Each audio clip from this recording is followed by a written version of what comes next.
Very welcome.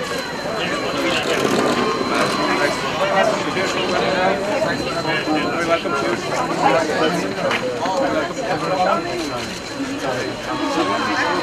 Very well done.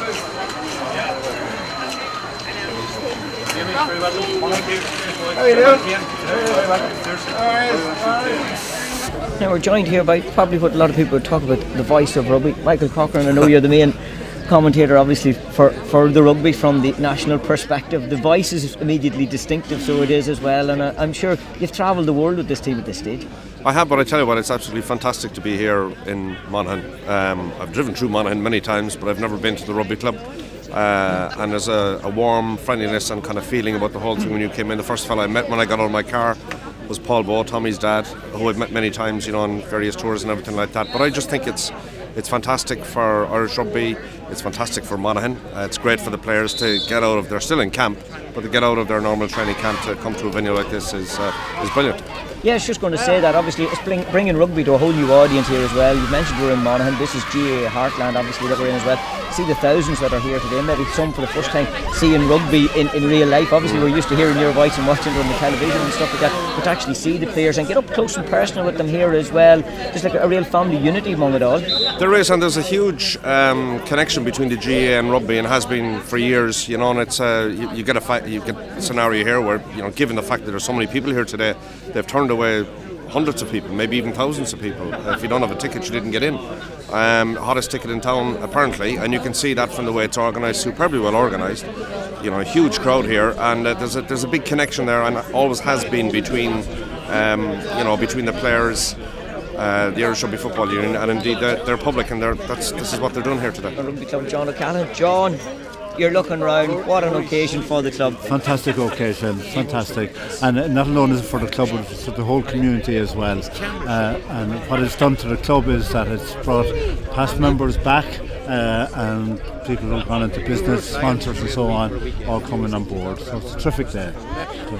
You plough a lonely furrow out here at times, no doubt. It's not easy. I've mentioned it there, you're in GAA country, GAA country here at the moment, obviously. You turn around now, you see the under-20s and the Ireland senior team preparing themselves here for Six Nations action. That's something special. It is indeed. We are in GAA country, all right, but we're very proud that a number of the Monaghan senior team at the moment came through our ranks up to under 14s, namely the Wiley brothers, Thomas Kerr, Carl O'Connell, just to name a few. And it's great to see them. We hope that they benefit from their time with us and wish them well in the GAA field. But it's great to see them progressing on. And mind you, the fellas behind me, the under 20s and the seniors, a lot of them are GAA players as well.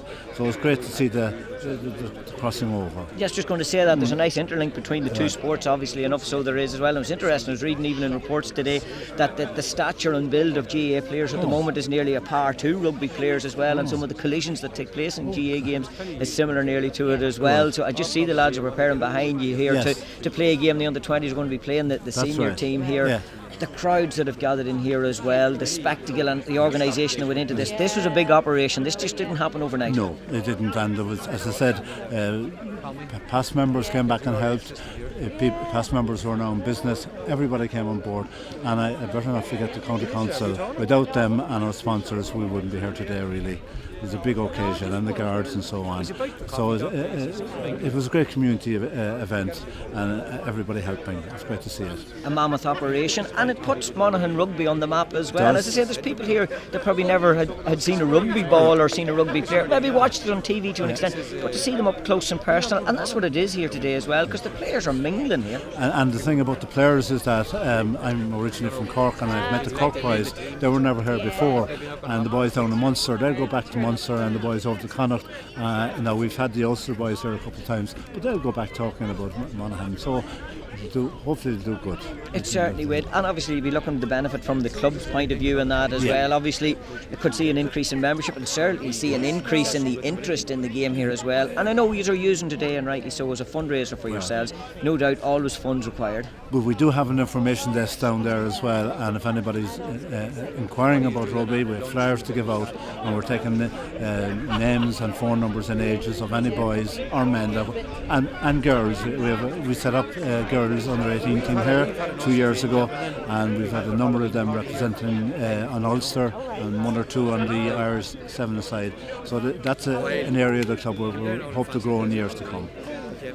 Yeah, look, we love getting these open sessions, as we call them, on down weeks, and it's fantastic. It's good to get it blowed against the 20s. It's great for the 20s, and it's great for us because we can get a good opposition, a full 15 opposition, especially when a load of the guys who haven't played as much rugby in the squad are getting released back to their provinces. It's good for us to get it deployed. It's great for the fans. There's great atmosphere. There's good cheers going on. We trained out here with Ulster there a couple of seasons ago. We were in Cavan earlier this season, and it's good to come down, visit in all parts, for us the province, for Ireland, all parts of the country, trying to spread some of the love.